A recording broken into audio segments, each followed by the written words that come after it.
tuning in to the online broadcast network, AFTERBUZZ TV. Over 20 million weekly downloads in over 150 countries, and your number one source for after-show entertainment.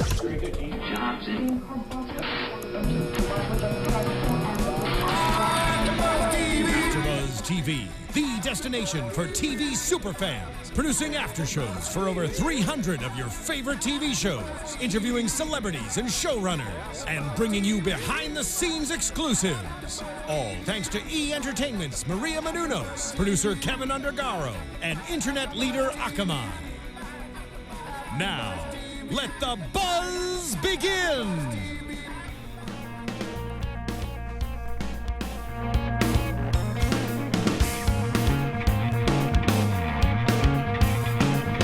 Oh, yeah. What's up, kids? Oh, I got a head rush. Right? Woo. These guys are killer. Welcome back, gang, to another edition of Patriots Wrap 360. Yes, Alongside sir. Jason Cherella, I'm Mike Conley. This is our weekly rudderless discussion of all things Patriots. Welcome, Pats Nation. Thank you for listening. Thank you for tuning in. As usual, it's another fine day to be a Patriots fan. If you're wondering what this music is, that is the music of the North. Some good friends of mine, half of the band is from Boston, and they're killing it. If you're in the Los Angeles area, they are going to be on the Frank and Heidi show on KLOS, 9 a.m. Pacific time on Friday. So check them out on that. That's their new single. North, huh? The North. You can check them North. out at The North LA. That's their Twitter and Instagram. But that is called Inside Out. That's their new single that is dropping hot. You know what I'm saying? Drop it like it's hot. Yep. Good boys, good Pats fans. So give them a listen. Like I say, that's on Heidi and Frank. You can, if you're not in the LA area, you can check that out on HeidiandFrank.com and give them a listen. But yeah, so all things well and good in Patriot Nation per usual. Still undefeated. Really? I shouldn't start with that. Let's start with. I mean, it's heavy. You know, I can't hear it. I don't like talking about it. It's Me neither. okay. But I figured we just had to get it out of the way. You know, because it's going to be all they. I mean, it's they truthful. They are undefeated. So they're 7-0. They are undefeated. Yeah, it's just it assumed that the word is like I'm scared of that word. When it comes up, it's almost like a curse word. You just curse. We will try and avoid it as much as we can on this show because I remember it feeling that it was a curse word back in 07.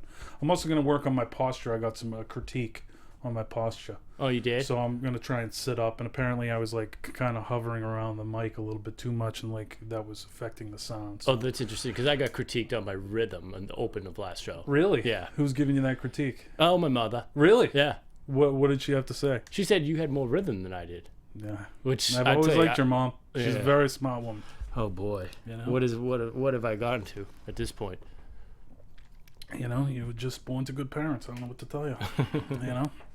But so we were a little bit you know, maybe I wouldn't say nervous, but going into the Finns game, the Dolphins game, you know, Dan Campbell had them playing pretty well. Yeah. Yeah, and I guess you know the approach to every game. I'm a little pessimistic, I guess, but you know it's kind of the way I roll. You know, it's like with the Pats. Yeah, with the Pats and their opponents. You know, I just it's kind of like that.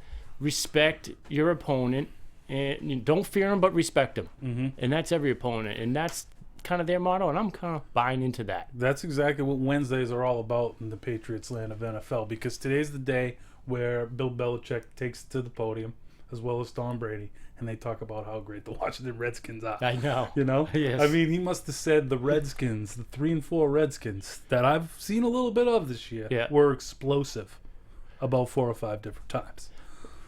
Now, I am a fan in the line of Belichick, and I want to respect the opponent too, so I'm not going to say any bad things. But if you tell me to describe the Redskins, I don't think I get to explosive till, you know, probably... 10 or so adjectives. I see. Yes. You know what I'm saying? You know what I'll say? Tell me why we should fear them. Okay. Well, I think they're a pretty well balanced team, and now when they're saying explosive, and what you've seen so far with the Redskins this year, I mean you're minus Deshaun Jackson. He comes back. Okay, I mean that alone is going to help the offense. He's gonna stretch the field. He's gonna open up underneath for Jordan Reed, who's, by the way, he's a pretty athletic tight end. Jordan Reed's a stud. Yeah. Jordan Reed's a stud. So I mean, I don't think that he's more of a wide receiver than he is a tight end. So I mean, in Pierre Garçon, I mean, they do have a pretty, on paper, they do have a really good, a solid offense. And Kirk Cousins, I mean, You like that? he's a gamer. He's a bit of a gamer. Like he can throw the ball. He can, he's not afraid. He'll throw the ball, and they have some weapons out there. So I do think the secondary played really well against the Dolphins, really well, and I think that this is also going to be another test. I don't know what it is. I feel like I do have long-term concerns about the secondary. Am I crazy? I can understand that. that. And you're not crazy. It's because we had a defection of our two top corners, and you're still like, oh, okay. This guy was a nobody until he made the play of the year for us last year. Malcolm Butler is now who we're relying on as our shutdown corner. And you're also worried of the fact that they have actually not played that many dynamic receivers. Yes, you know what I'm saying? Yes. Outside of like Brandon Marshall and Antonio Brown, who pretty much had his way with the Pats in week one, they haven't really faced any dynamic receivers. So I can understand from that standpoint. Well, they faced some really good receivers, but I think they haven't necessarily faced an offense that has multiple weapons where you're going to have to rely on Malcolm as a shutdown and some of these one-on-one man coverage, game plans. And I don't know. I'm interested to see how they do against the Skins, and quite honestly, I think that they need to. I think the key to the game really is getting up early. I think they have to get up early in order to, make the Redskins throw the ball. Like, I feel like they're kind of balanced. They be one-dimensional. Yeah, one-dimensional, and because I feel like they have a pretty well-balanced team, and Alfred Morris and the running attack, and they really mix it up a lot. Like, yeah. I think if they could just get ahead early, if the game's close and they keep it and they linger, we might see some trouble. All right. Let's come back to that. Let's gloat a little bit. Okay, let's gloat a little bit. Not gloat, but let's just dwell in the aura of the win over the Dolphins, because obviously both of us have grown up hating the Dolphins and hating the New York Jets. Nothing in mind.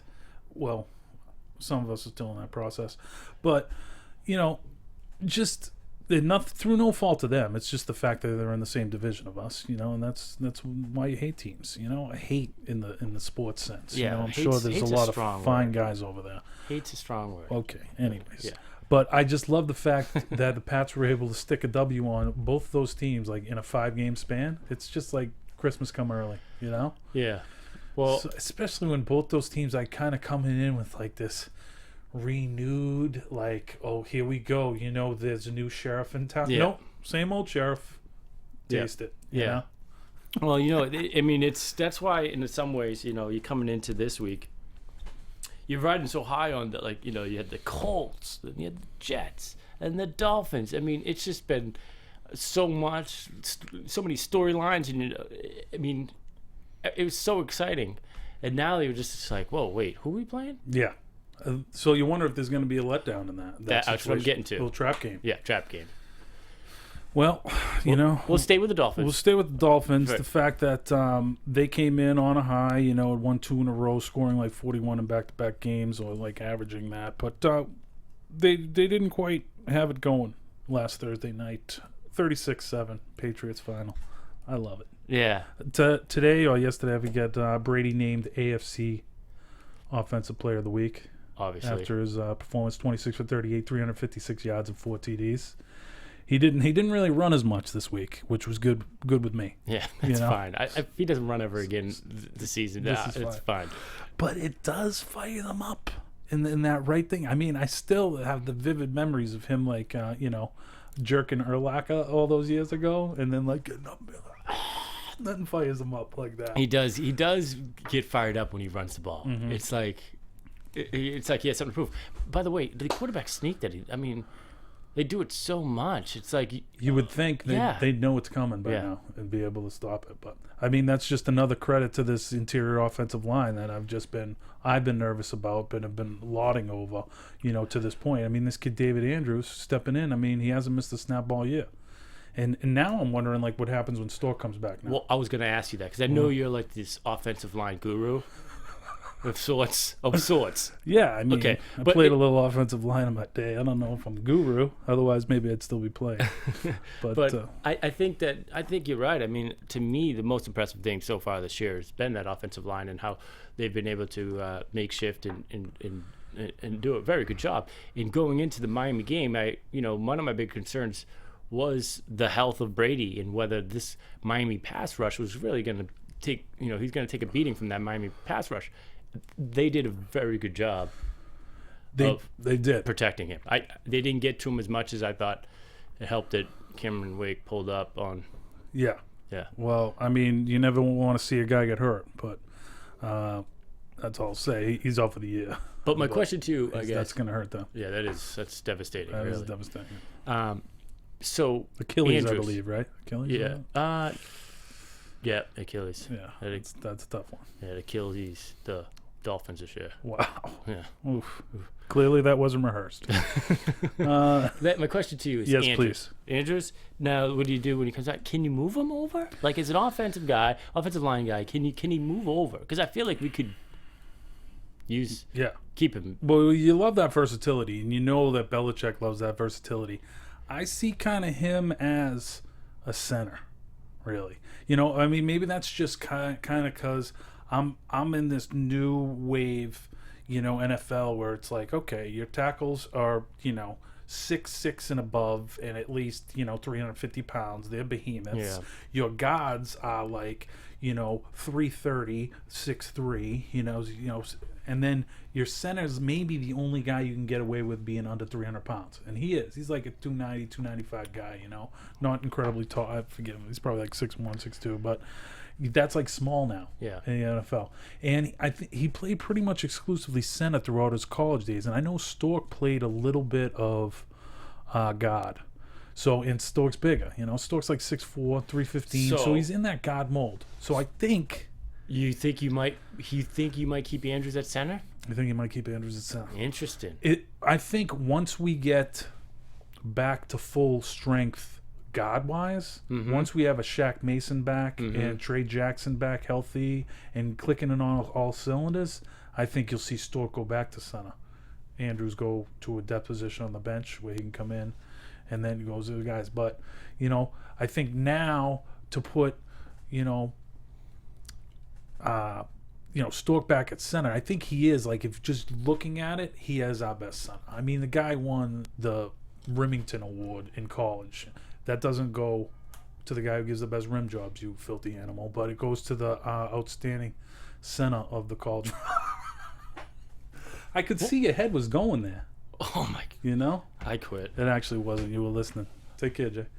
But, yeah, so... he for the outstanding center in the league. So this is guy no joke. I mean, this isn't just some slep you just throw him back in there. And they did spend a 4th round pick on this guy a few years ago. So they know they like him. They like him just fine. So he's ultimately going to be in there once we get back to full strength at guard is what I believe. But as long as Andrews and Stork are still playing on the same line, I think Stork's better off at guard. So. But we'll see how that shakes out. He's first eligible to come back this week. So that's interesting. We want to see how that shakes out. Yeah. All right. Well, that's... So I'm excited about that. But they were fantastic. I know we talked about worrying about, maybe TB taking too much pressure and what have you. But it's that getting the ball out super quick early in the game, And they're able to do that because they have such...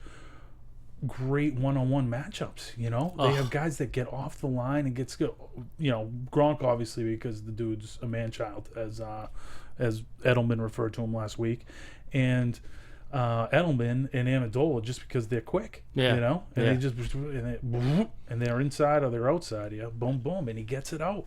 Well, you know, that to me is if I'm an opposing team coming in, I mean, I fear having to prepare for that offense. I mean, it's, you know, and especially when Dion Lewis is in the game, you know, because he really does provide that check down, and you know, you have to really respect the outside game, and it brings down the linebackers and opens up the middle of the field for Gronk, and you know, in LaFell. I mean, LaFell, you know, he's coming around. You know that he's gonna be fine. What? It's easy to be patient with a guy like LaFell, Yeah. because he is that professional guy that says all the right things. You know, I'm sure he's a good practice player. You know, he blocks down the field on that Gronk touchdown. He had a nice block. Great block. You know, so it's easy for those guys to throw up a clunker, you know, and have 6 balls go off their hands and then come back. It's his first game back. I hear you. Oh, okay. It's fine. It's the NFL, though, man. First game back, that's maybe worth 2 drops, not 6. But we're past it. Yeah. It was in a win. Yeah. We have to nitpick in our current situation because this team is really good. Yeah. You know, so we can't just be up their ass 100%. We got to push them as fans. You know, that's what our job is. Okay? So we are kind of shocked at how uncompetitive that game is. I guess is where we're at this time, at this point with that Dolphins game. I mean, it started off okay. I mean, look, Brady opened up. You know, they scored that touchdown quick and early, but I mean, the next 5 drives, it was pretty idle. Right. Well, it was good to go. I want to kind of touch upon what you're saying about having those different weapons and how does a team kind of guard them, you know?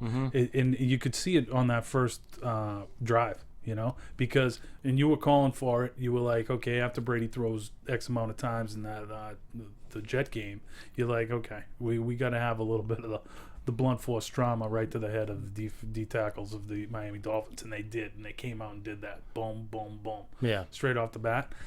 And so what happens when that happens? You go sucks up the linebackers. Yep. Right. Boom, boom, and then all of a sudden, the man-child is behind the linebackers. That's right. He, you know, the goat gets it to him right off the bat. Right. Boom. And then, so now linebackers is sucked up. He's already over that level of defense. Yeah, that's right. And some safety comes up, just not wanting, wishing he didn't punch in that day. Boom, he gets past that. The corner just allows him to go by. I know. And then there's that block from LaFell. It was a great opening drive, wasn't it? So great. And then like later on the Lewis touchdown. Yes. Oh, that's when like Gronk just blows out, takes the entire coverage down the middle of the field. Right. Lewis comes right into the vacated middle. That's right. Boom, boom. It's touchdown. like whoever they decide to key on, okay, we're just going to go over here. And by the way, how about that 3rd and 17 with Dion Lewis? That was huge. 3rd and 16. He got 17. Ooh, go back, do yourself a favor, and check out Trey Jackson's block on that. Okay, he was weak side guard. Okay, and the strong side offensive linemen do good things too. You know, and they get out and they pull and they're in front of them. But Jackson like hits his initial guy and then comes over and gets 2 guys out of the way that are pursuing. You know, one of them Sue, and one of them I think is DN that isn't Wake, and he just knocks both of them off. It's incredible. It's great. So I mean, he's just endearing my son. That might have been the best play of the game. But he's like banged up. Yeah, that was crucial because who knows if they don't come out and convert there, they end up punting there. Who knows how that game goes? That might be only 26-7 instead of 36-7. Oh man, it's tough. It's tough. But you know, I try not to gloat. It's not even in my nature.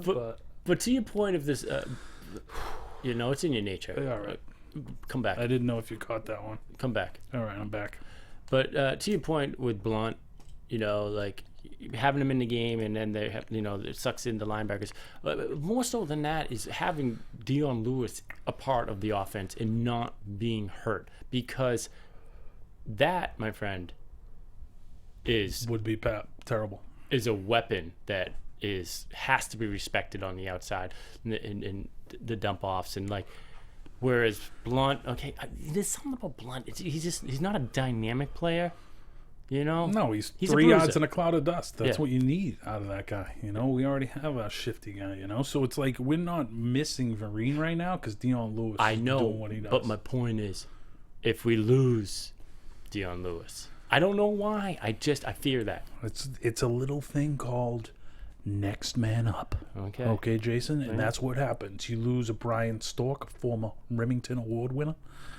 And you just sub in with the undrafted free agent David Andrews. Okay. And you coach him up, and that's what you do. That's the Patriot way. It's like, oh, do we cry over spilt milk? That's what they do. That's the Buffalo way. That's the Bills way. I'm in. Okay. I'm just saying, when he was out last game he was out, what'd they do? They didn't have a running game. They just threw the ball 54 times. Right. Okay. But part of that was the fact that the Jets have kind of, to that point, were known as a team that really shut down the run and was suspect at the pass. So teams make you do what you're allegedly bad at, show that you can do it now, and then, you know. That's why the knock on the Dolphins was running the ball between the tackles on them. You can do that. And so they did that with the blunt force trauma. Boom. You had to overcompensate by bringing 8 up in the box. Then you all of a sudden got, man-child. And LaFell even said what we've been saying all year, obviously, nobody wants any piece of tackling him out there. No, it's like you can see it in guys' eyes. Nobody wants any piece. No, of course not. I mean, can you imagine having to try this guy barreling down? I mean, my fear always used to be seeing Christian Okoye run at me, but that might be. Would you rather take a Christian Okoye? I'd rather take Christian Okoye. No way. Than Gronk? Yeah. Gronk's got about 30 pounds on Christian Okoye. But Christian Okoye is coming down, right up the gut, and you have to come up and hit that beast. Did somebody just watch Christian Okoye Football Life? I did. Okay. So you're kind of really excited about it. I mean, hey, the Nigerian Nightmare. I used to love that Chiefs team. I was a big D. Thomas fan, and, I remember that guy was a lot to handle. But Gronk is just, he's just a man. He's just so incredible. Did you see him on Colbert? I did not. When he was trick-or-treating. Colbert. I think that was Friday night. So that's nice. They had the Thursday night game, and they take care of business. And, Coach Belichick lets them have 3 days off. Yeah, they did. Go enjoy Halloween, boys. Oh, and even Kraft did. He went out to Hollywood and he was dressed as Run DMC. He went out to Hollywood? Yeah, he was out here. No way. Yeah, me and him went out to a party and he dressed. That's awesome. Did you dress as Bob Kraft? Did you have the blue with the white collar? Oh, wait, I wasn't there. No. Turns out I saw the picture. Turns out you were taking care of children. Yeah, right. That'll happen. Yeah. But by the way, one of my favorite moments of the Miami game was Jim Nantz and Phil Simms in the booth. I think it was, I don't know, it was in the third quarter or something. They go up and Jim asks him, like, so if you're the Dolphins, what do you do to get back into this game? And he just straight up said, I don't know. Phil Simms? Yeah. And it was a moment of, I don't know if it was just like the honesty of it or just him being bewildered, literally not knowing what to do to beat the Patriots. I think that's just a guy that's given an honest assessment. And Phil Simms has seen quite a few Patriots games over the past 10 years. I do, but at 15 years. As an analyst up there, don't you think that you just make some stuff up and just kind of roll with it? He just straight up to the point where it's like, hey, they got nothing. He's like, I don't know what you do. I don't know. And I think maybe Jay Gruden's thinking the same thing. Honestly, what do you do?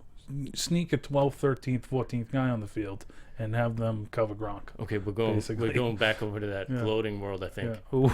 Yeah, I mean, it's tough to leave here in gloating world. And this isn't great. This is why we need a loss. No, we don't need a loss. No, we don't need a loss. Right. It's to me, it's so great. I'm privileged to being able to have this period, right, in life where I could enjoy this Patriot run. This, can we call it a dynasty? I don't see what else you would call it. Yeah. I mean, it's fun. Like we were able to sit here and watch Kraft take over a team, bring in Belichick, Tom Brady. It's nice, isn't it? Were you saying we were trying to get away from the gloating, or because it seems like we're smack dab right in gloat territory? But anyways. Who else was really impressive? I mean, obviously the defense came to play. holding the team to 7 points. That was averaging 41 over the past 2 weeks. So that was a little tasted scenario. I think it was a nice coming back down to earth for old Tannehill. Yeah, it's like okay. Yeah, shockingly, I didn't expect that. Obviously, when I was telling they're going to take an over on that. Oh yeah. That didn't. Well, the Pats covered the number easily, but that was good. But to me, you Pats, thought it was going to be a shootout. Miami didn't get that memo. They didn't. They didn't get the memo. The Pats had scored, 30 points or more. I get 30 points in the last 6 games. The Dolphins, like you said, have been. Yeah, the only game that scored under 30 was the first game for Pitt, 28. So you tell me. I mean, they'll get 50 in that game, right? No, sorry. No. I'll hold you up at 36. Yeah, 43. Who was total? Gotcha. What was the total? 49? 50 and a half, I think it was that, or something like that. But well, what are you gonna do? Nothing. They keep winning. Just not with the amount of points that I need. It's good. I'll take them. But who's impressing me, and I was getting a little bit impatient with these guys. I think last year. Is the 2 Rutgers products from the 2013 draft, Logan Ryan, Deron Harmon, and both these guys have really been impressing me this year. And I guess I was getting impatient. We're kind of in this day and age where if you spend a top 3, a 3rd round pick, like one of the top 3 rounds, it's like you want that guy to come in and show you something in that first year. Those guys didn't do it. In the second year, I wasn't really blown away, but now in their 3rd year, they're really coming into it. And I'm just impressed with those 2 guys. Both of them had a pick last week, and I really love the team. You can see that this defense has that team mentality. Like, no real big superstars, but we are going to win it as a team. You could see it great on that Harmon interception where everybody rallied around him. They're like, let's run this back, and he almost did. Oh, I mean, it was like an army, like moving down the field with him running ball behind him. And matriculating down the field like George Conley used to say. Oh, okay. Well, that was more on offense, but if the defense matriculated, it would have looked a lot like that. But I was gonna make that comment, and I think that the Patriots defense, a lot of times, it takes a while to gel. They're gelling pretty early this year. I really never worry about the defense, because Belichick, it's gonna be good. It's gonna be a defense that gels together by the end of the year, and it's like, no, I honestly never worry about it either, and it's like I always know that defense always gets better and better as every week that goes on. I'm just saying, it seems to me that like they're really coming together and clicking early. Yeah, I mean, and we talked a lot about we talk about it because you're scared about these defensive backfield, and I understand that. And they talked a lot about in the offseason becoming a different defense where you don't rely on having the shutdown corners and you have to rely more on a pass rush. That's why you bring in a Jabal Sheard and get that thing going. And Chandler Jones and Ninkovich really were putting it on him last week. We were worried. We wanted to see more from that pass rush, and we did. I think Jones had a couple sacks. I think one of them, which was more like a team sack. It wasn't so much a coverage sack, but I think Nink rushed him Tannehill to come back up in the pocket, and then Chandler Jones just destroyed him. Chandler has one play where he destroys a tight end, and a tackle comes over to help, and he subsequently destroys him. More like a grunt rush, a power rush with the tight end, and then a speed rush to get inside and split them, and then he decapitates Tannehill. That was incredible. So that was an incredible sack, and we have to see more out of him. I'm getting a little worried that Jones, Hightower, and Collins, they're going to be coming up on contracts soon. So I'm a little worried about that. They take Patriots hometown discount, right? And they say, I want to be a Patriot for life. Obviously. I want to go in the ring just like Willie McGinnis last week. Oh, Big Willie style. Boo. First, it's about a year or two too late right there. Yeah. But anyways. First Bob Kraft draft pick. That's true. Big Willie. Yeah, Big Willie. That was enjoyable. By the way, and I feel like I bring this up every week. Please do. Gostowski.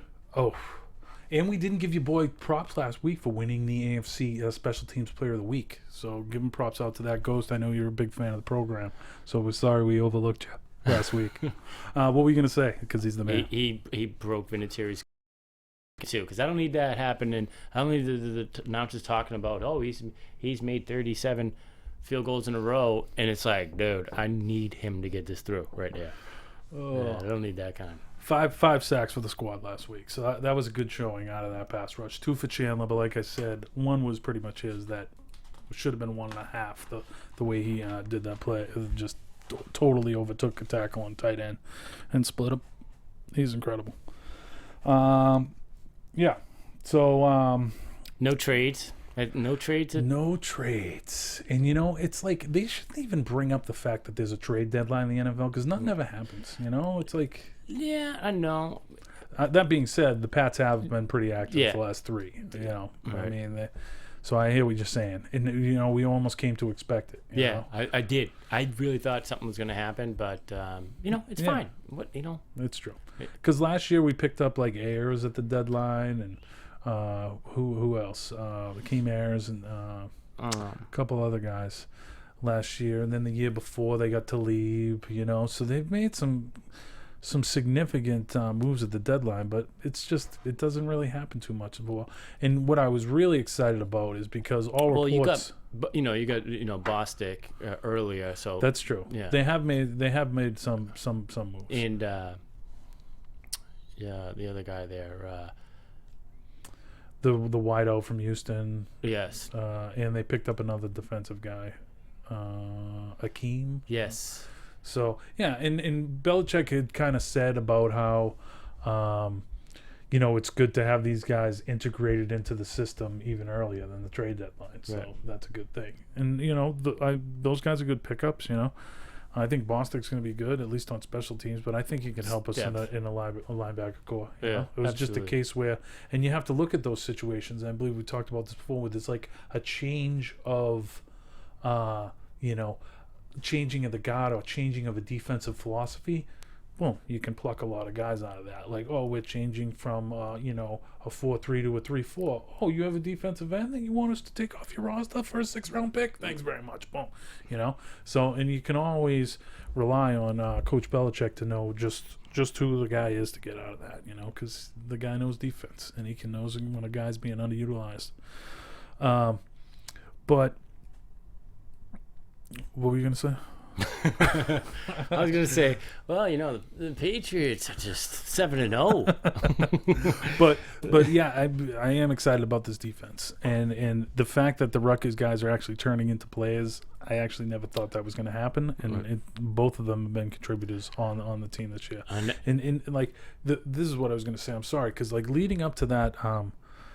Leading up to the trading deadline, all I read about was how the Browns are going to have a fire sale, and I was just salivating that the Pats were going to be able to grab Barkevius Mingo or somebody off of them. But I mean, how could the Browns do that? I mean, they already see how he plucked Jabal Sheard from him, and before he got hurt, he's just being a monster. They can't be we're going to give you another defensive end. Well, and I also wonder because I feel like the Pats are a little bit hated in the league.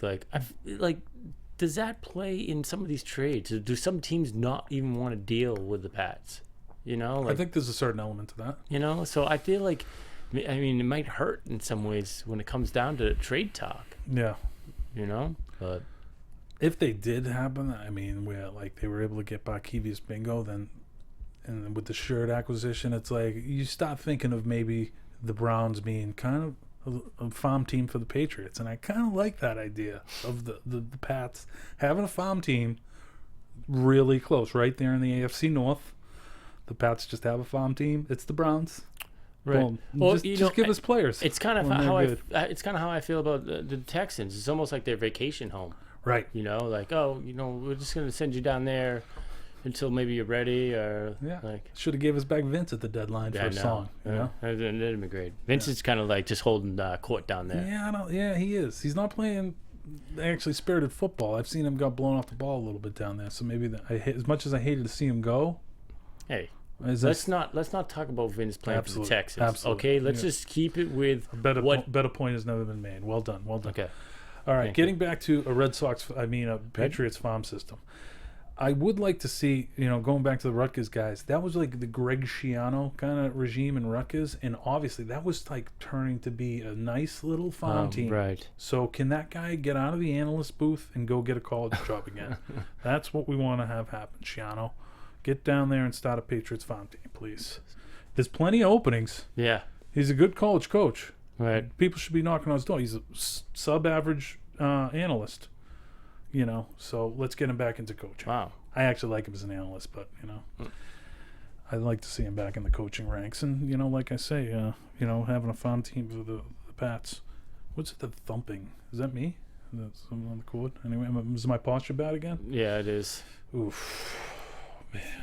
All right. What about the Redskins? Let's talk about the Redskins. Because I feel here's the thing. I feel like we've been on a bye. The Dolphins game was sold long ago. It's true. I think both these teams come in this week off a bye. You worried about the balanced attack of the Redskins? Well, no, I'm not. Look.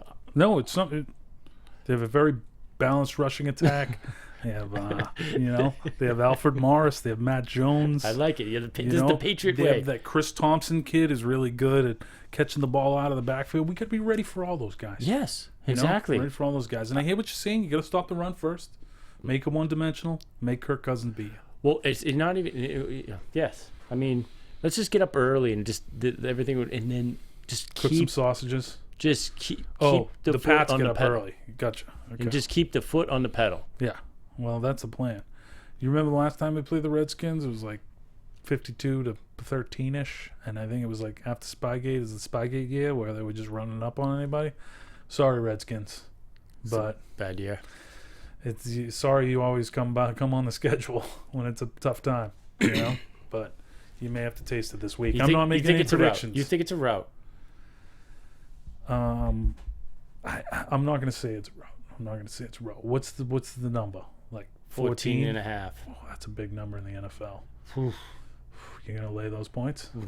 I'm not going anywhere near this. You're going to go in the total again? I'm not. Dude, it's that trap game, man. I don't know. It's in Foxborough, though, right? Yeah. It'd be interesting to see. I kind of hope that, maybe they do get the scare, and that takes the place of that loss that I've been clamoring about. Maybe it's just kind of a toe the line again. Although you always you love to listen to Brady after the games because he's like, oh, we were good things, but he always brings it back to something. And this week he was like, well, we weren't very good on third down. Offensively they weren't very good on third down. They in the Dolphin game, 3 for 12 conversions. So they nitpicked that. Defensively they were great. Dolphins were only 2 for 11. And they find ways to give credit to the opposing team. So in the Redskins, in a different interview, someone was saying the defensive guy, I forget who it was. It might have been McCourty, but he was saying like, oh, they're good on explosive. No, they're good on third downs. Defense is good on third downs, and I was like, interesting. They always find ways to complement the other team. I kind of like it. I wonder if there's like kind of a bulletin board guy. Maybe there's a bad bulletin board guy and a good bulletin board guy that he puts up stuff that the opponent's really good at. Right. And this is things you can say, hey, because I'd like that position. Well, yeah. These are some good things you can say about the Redskins, and I would really kind of lather it on thick. Right. Oh, man. How's that job hunting going? It's going well. I mean, I have to get something to complement the pittance of $10,000 per episode I get on this show, So it's like, I got to find something out there. You need a raise. I really do. I think that, back to what you're saying, bulletin board, locker room. I think that they do a very good job of posting up like, here's what we need to focus on. This is what they're very good at. And, obviously, Patriots find their weaknesses and they attack them. They're not going to say that. That's not going to be part of the interview. It's not going to be part of the talk. And he does a very good job of, keeping everything at bay and having any of the players spout off. And quite honestly, Bill Belichick and Bob Kraft are role models for every business in America. Wow. They are the equation for success. Wow. Yeah, I mean, it's true. It's true. In fact, I think, right around, when Belichick came in, I believe that's how HD TVs came to be. Like, we needed to see the Patriots better. Is that true? I mean, it was around 2000, right? Yeah. All right. Yeah. You think Mr. Kraft is another thing that Mr. Kraft could be behind, and we kind of touched upon this a little bit last week with Tom Brady saying he wants to play 10 more years. Okay. Yeah. If anybody has access or has the money to research and make happen $6 million man technology, I might be dating myself with that television reference, but hopefully not with you, to get Tom Brady. So if Tom Brady's like, maybe his legs are half machine, right? Yeah, that's cool. Yeah, right. Absolutely. I think they're already working on that. Yeah, I would hope so. Yeah, I hope they're working around the clock because I want to see that dude out there when it 57. I want him to do his 10 years. Right. I think he can. He takes incredible care of himself. So that coupled with the technology that Mr. Kraft must be working on around the clock, I don't see why he can't do 10 years. Right. I mean, just like maybe some like physical form of Viagra or something like that. Wow, that would be something. Right. It gets everything hard. Like let's move on. Okay. Your quads and your hamstrings. It's time to move on. Okay. So you're feeling good about the Skins this week? Yeah, you're not going to render. Are you going to bet the over? No, I'm not touching it. Okay. Staying away from. You're going to enjoy it as a fan. I'm going to enjoy it as a fan. I'd love to see that. I'd love to hear that. Yeah. They have a lot of weapons though. Right. So we're just going to keep an eye on Jordan Reed. Take him out of the mix. Jamie Collins. I'm excited. It's your assignment for the week. I'm excited to see the secondary this weekend. I want to see how they do. Okay. I mean, Sean Jackson's fast. They got Jordan Reed coming underneath. Pierre Garçon's he's kind of a beast. And he's. They got some guys that can fly on the outside. So you got to make sure you stay with them deep and, make them catch the ball underneath and tackle. And this team has been a very good tackling team, which is very exciting. We have a good tackling defensive backfield, which I'm excited about. Just before we head off, okay, can we mention anything about like the Colts under investigation, or should we just kind of like not talk about that? What are they under the investigation for? For the luck injury. Yeah, not reporting it. You know what? It's kind of garbage, but I mean, well, quite honestly, dude, Grigson survives. They get rid of their offensive coordinator. You see that, Pep Hamilton, gone. Right. Grigson survives. They're gonna blow that thing up. Like Grigson's gonna be gone at the end of the year. It's like boom, right. Right. We'll give you Jimmy Garoppolo and a 5th round pick for Andrew Luck. Whoa. Let's bring it in.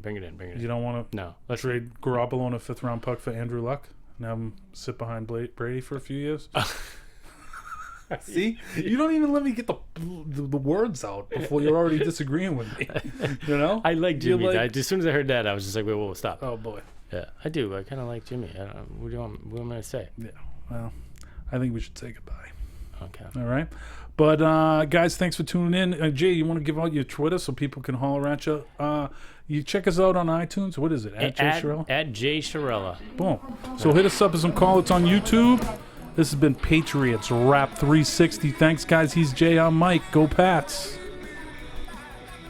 From executive producers Maria Menounos, Kevin Undergaro, Phil Svitek, and the entire AfterBuzz TV staff, we would like to thank you for listening to the AfterBuzz TV network. To watch or listen to other after shows and post comments or questions, be sure to visit AfterBuzzTV.com. I'm Sir Richard Wentworth, and this has been a presentation of AfterBuzz TV. Buzz you later. The views expressed herein are those of the hosts only and do not necessarily reflect the views of AfterBuzz TV or its owners or principals.